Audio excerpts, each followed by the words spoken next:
Hello, everybody. So 5 years ago, a bold experiment began. Could a Minecraft server become a sanctuary for press freedom?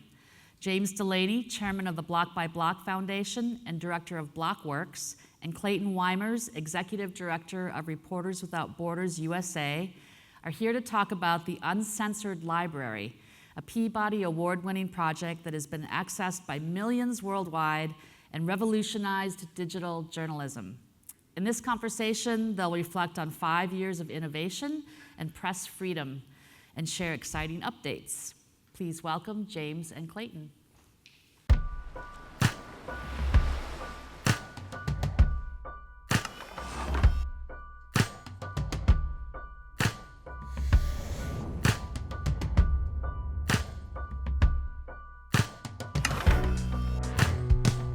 Censorship, blockages, internet surveillance, and incredibly restrictive laws. Orta Doğu'da basın özgürlüğü hiç bu kadar kötü olmamıştı.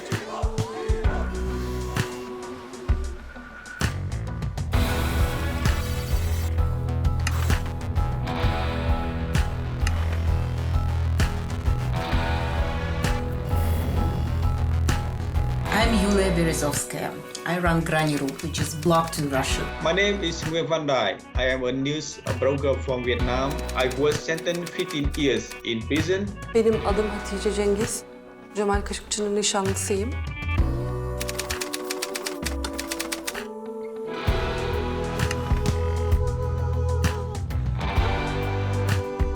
Freedom of speech is important because we need to inform young people about the real political situation around the world.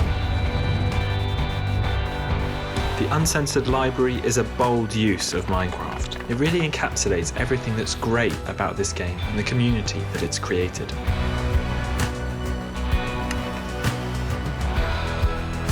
As I look at this gorgeous Uncensored Library, I feel like this is what we should be doing. Dünyadaki bütün insanların özgürce bilgiye ulaşmasını istiyorum. The only real way of fighting censorship is sharing and spreading what is being censored.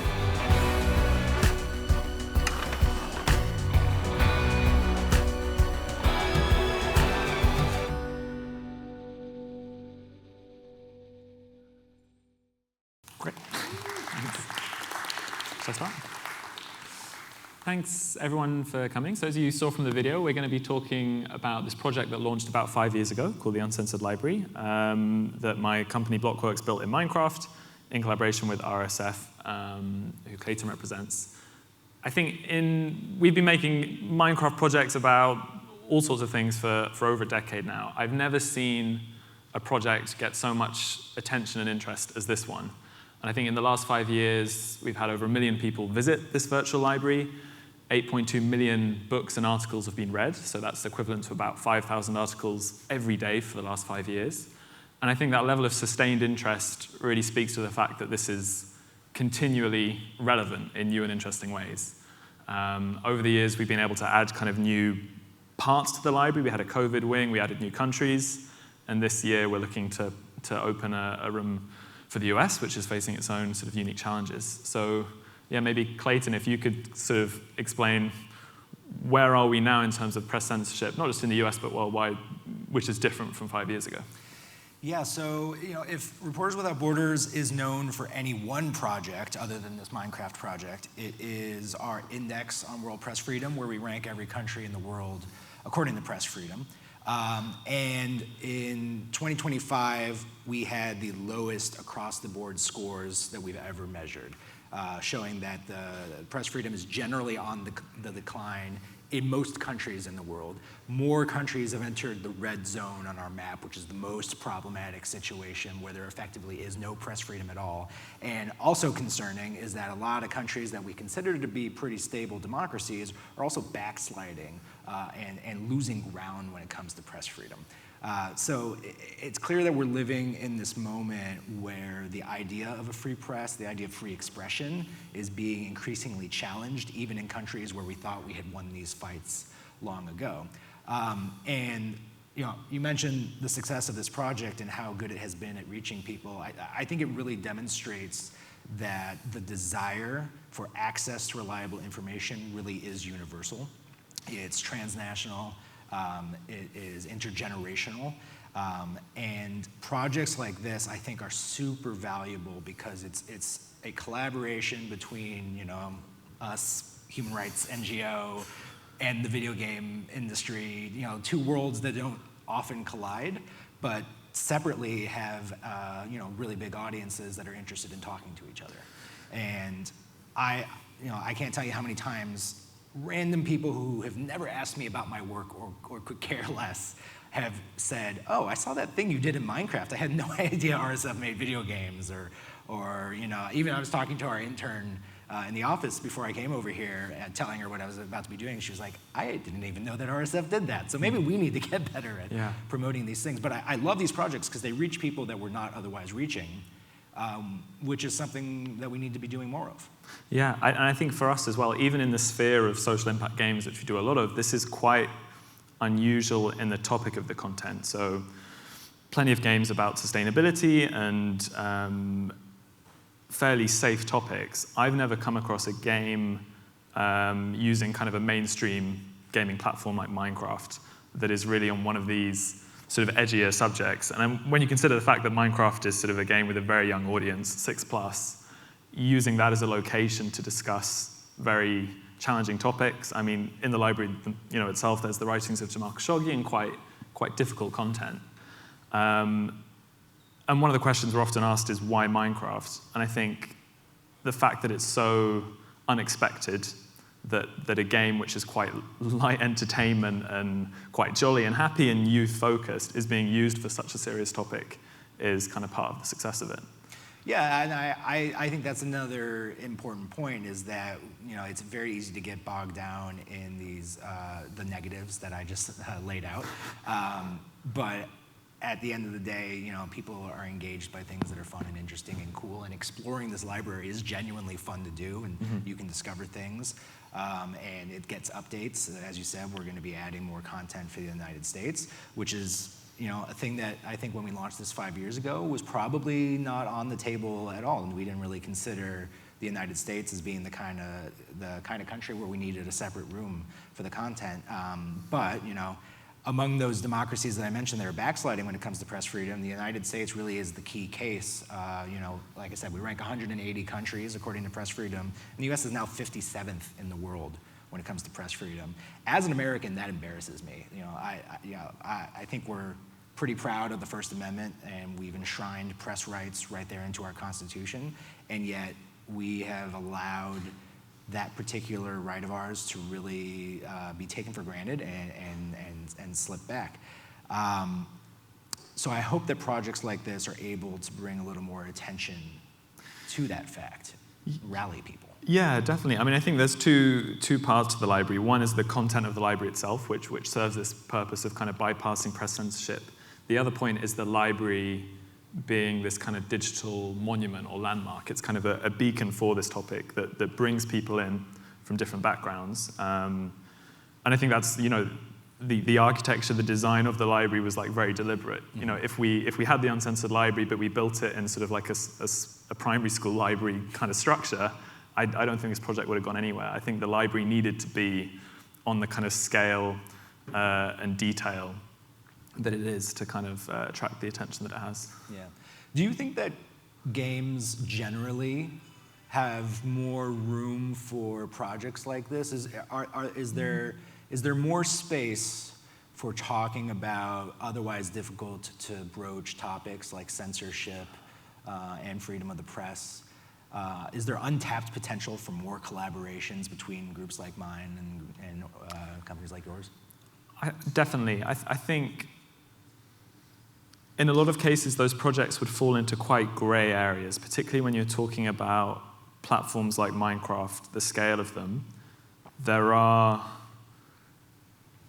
guidelines in place for those who create content for that platform, which on first glance you might think. So to be specific, a project like the Uncensored Library is not strictly speaking within the terms of use of Minecraft. If you kind of look at what you can and can't do with the game, this kind of political activism is not something that the platform actively encourages. However, it is something that Minecraft have not explicitly supported, but it's something that they've let exist. So it's kind of in this slightly fuzzy gray area, and I think there could be a lot more projects with organizations like yours that occupy that gray area, so that gray area can then hopefully become more kind of common and more established and less of a fringe case. Yeah, that would be interesting to see. Yeah, I do think that there is an elephant in the room anytime you start discussing projects like this, which is China, for both supply and demand reasons. On the one, video game developers want to be able to sell their games in China. They want access to a massive market of gamers. And they may find that they have to make certain compromises to the values of their game in order to do that, because there is very real censorship of video games in China. On the flip side, developers might decide they want to have a game developed in China, and then, what kind of sacrifices are you making then? Are you allowing the Chinese Communist Party to slip in various forms of censorship into the chat features, or are taking out any references to sensitive political topics? I hope that these are debates that are happening within the gaming industry. I'm of course an outsider here, so I'm hoping to hear from folks. Please come up to me after this discussion and let me know if this is something that is concerning folks in your field.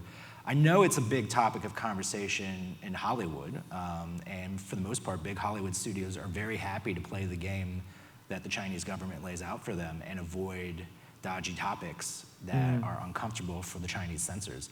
Is that a conversation that's happening in the gaming industry? It's a really tough one. And I think with a project like this, one thing we were worried about is if this is as successful as we want it to be, does it risk certain countries banning Minecraft?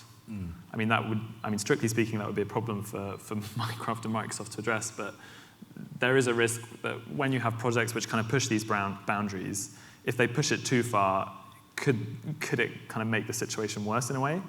I think with this particular project, we took the view that if, let's say we've got a room on Saudi Arabia, if the Saudi Arabian government decided, okay, this project is too damaging, we're going to shut down Minecraft, that would generate so much more kind of press and sort of content around this. And we found actually that, so Russia has banned Minecraft, not because of us, but because of Ukraine and stuff like that.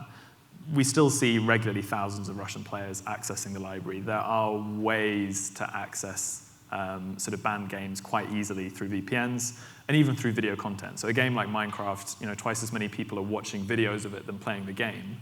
And so part of the library kind of lives in Twitch and YouTube and people replaying these games. And that's a really kind of valuable way of reaching some of these audiences as well.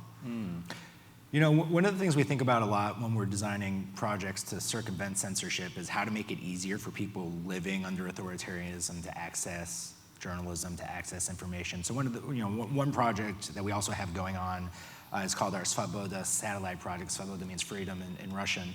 And we essentially commandeered a European satellite in order to beam Russian language journalism back to occupied Ukraine and parts of Russia by suing the European satellite company that was at that time broadcasting the Kremlin's propaganda and state TV. So we took them to court in Europe and said, you're violating EU sanctions, you can't do this. We got that taken down and then went back to them and said, well, you got all this excess capacity on your satellite now. Why not put all those exiled Russian journalists back on there and basically flip the script on the Russian censors? And what's great about that is satellite penetration in Russia is really deep. That is the way that you access TV. And so you have access to a huge audience of people who are otherwise only exposed to Kremlin propaganda. In the case of gaming, though, you mentioned, Russian gamers are using VPNs and other ways to get around bans. Is the gaming community more sophisticated by nature because they're a little more tech savvy and they're able to find these things and don't need to work as hard? I think so. I mean, the gamers, you get modders and hackers, and there is a culture of sort of finding ways to access things and do things that's certainly more technologically savvy. So I think it's fair to say that projects using games do kind of tap into that sort of technical knowledge. that might be kind of useful for these more sort of subversive types of projects. Yeah, I mean, I think the project did really well with kind of the press and journalism and that kind of sphere of things. I didn't quite expect it to go down so well with the gaming community as it did, because the gaming community sees a lot of things in games, a lot of people trying to push their agendas for sustainability or whatever it is, but it did really connect with the gaming community, and I don't know if that's because it was something that hadn't really been done before, but it was taken in a spirit that I didn't expect it to be. Yeah. Has RSF kind of worked with games in any other capacity, or? No, it's really just been this, and that's why I wanted to ask you: is there more ground for collaboration with this? Backstage we were talking about, could we expand this to target all the book bans that are being introduced all around the United States right now? Because the problems confronting press freedom in the United States are a little different than the ones in, say, Saudi Arabia or Myanmar or Eritrea, where the government just is kind of clumsily taking everything offline or banning things or just making it illegal to access them. It's more subtle in the United States. Well, President Trump is not especially subtle. I don't think anyone's ever described him that way. But he's not trying to outright, ban CNN.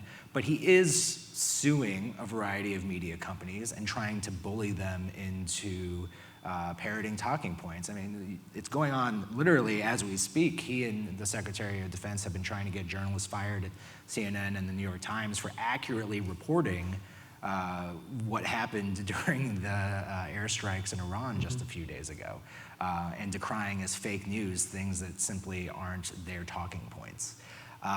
And so we have sort of this environment where it's a hostility towards journalism rather than an outright ban. But then you look at something like the book bans that are happening in school libraries, and that's getting a lot closer to what we see in a Russia or in a Saudi Arabia. And that's deeply concerning to me, because it sets up this precedent where it becomes acceptable to simply remove content because you find it objectionable. And if you're able to do it in a school, why can't you do it in a larger venue as well?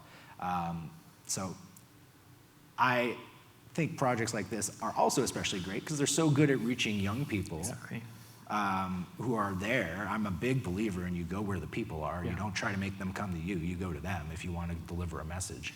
And so I hope we can find more opportunities to do things like this. Definitely, and I think it works because you're not tackling the problem through the adults and the policymakers and the people who are kind of creating the context that is this problem, but you're approaching it through their kids who will play the game, and then at dinner or whatever, they'll say, hey, I visited the library, what's going on here? And start those conversations kind of intergenerationally.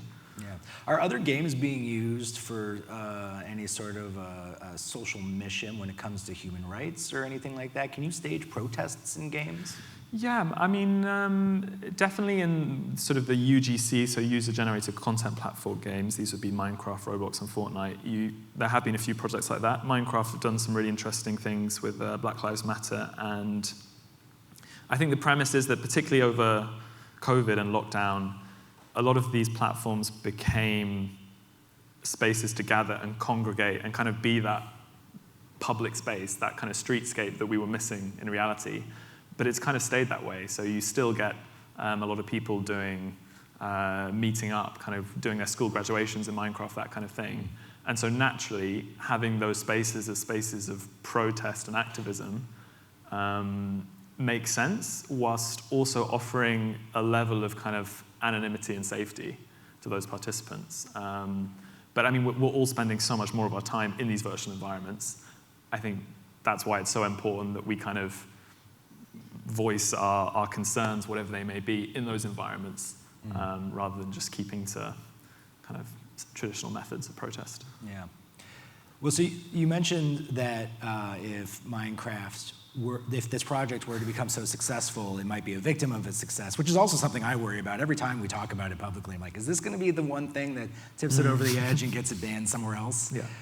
Or, God forbid, gets it taken off the server. But, what would be next? If if this project were taken down for one reason or another, how do we keep something like this alive?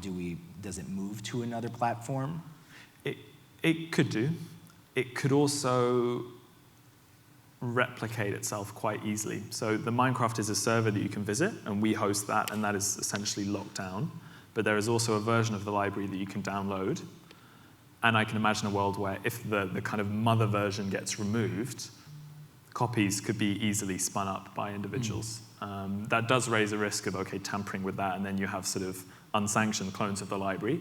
But in theory, it would, if you had this kind of self-replicating thing, it would be ultimately impossible for Minecraft themselves to control, because there's nothing stopping me as an individual Minecraft player downloading the library and then playing it with my friends. Once I've got that file, There's nothing they can do. Well, that's really funny, because I often think of, like, sometimes our work is a lot like playing whack-a-mole, where we're trying to plug problems, and then new ones arise. We're, like, our servers and our website are always being hacked by the Russian government, or things are getting taken down. We also mirror news sites for press in censorship regimes. But I like this idea of flipping that around and causing the censors themselves to play this game of whack-a-mole, and Absolutely. constantly moving it around. And appearances on YouTube videos, on Twitch, that would be very hard to control. And I could see that as the kind of thing the gaming community might actively do if they have the knowledge that there is a central authority trying to remove this experience, and they see that it's of value. I have faith that particularly the Minecraft community would try to sort of keep things going. But yeah, I think definitely appearing in other gaming platforms, Roblox specifically, could be an interesting way to go. Yeah. And I remember a few years ago there was a little bit of a controversy with Activision banning a streamer for talking about the Hong Kong protests. And it leads me to think that, the video game world is a lot like the tech world more largely, in that there are a handful of very powerful gatekeepers who have the ability to, kind of redirect the flow of information as they see fit. I usually am talking about this in the context of social media, where you have you have a Meta, or you have an X, or really being able to turn on or off the faucet. Is the gaming industry just as susceptible to those gatekeepers, and how do we get around that? Absolutely, yeah, I think it is, and it's something that not a lot of gamers appreciate, is that ultimately if you're in a game, you are playing by the grace of the company that owns that platform, and what you can say and what you can do to some extent is controlled by that entity, by that developer. I think that's why, in terms of addressing that, projects like this, which push the envelope a little bit, and if Minecraft were to turn around, for instance, and try and ban the Uncensored Library, I think that would cause such a huge headache for them that they don't dare do that. Yeah, I think that's when it becomes our job at RSF to make a lot of noise in the press and media. And exactly, but the fact that this project did get out there and has stood there for 5 years and is expanding has kind of pushed the frontier a little bit and kind of made this an acceptable project, so that if something else was to spring up on a similar theme or addressing a different topic, that would have the legitimacy that this project has granted it. So I think it is a case of testing with kind of these edge case projects. Yeah. Just push the envelope a little bit. I know we only have a couple minutes left. I meant to do this at the very beginning, and then I forgot, but I was wondering how many people knew about this project before coming into the room? Pretty good number. How many play Minecraft? More. How many are going to go check out the Uncensored Library after our talk? All right, much better. I like that. Do you have any concluding thoughts as we watch this clock tick down? I don't know. I mean, I guess if you're a developer or if you're a content creator, take risks, I would say.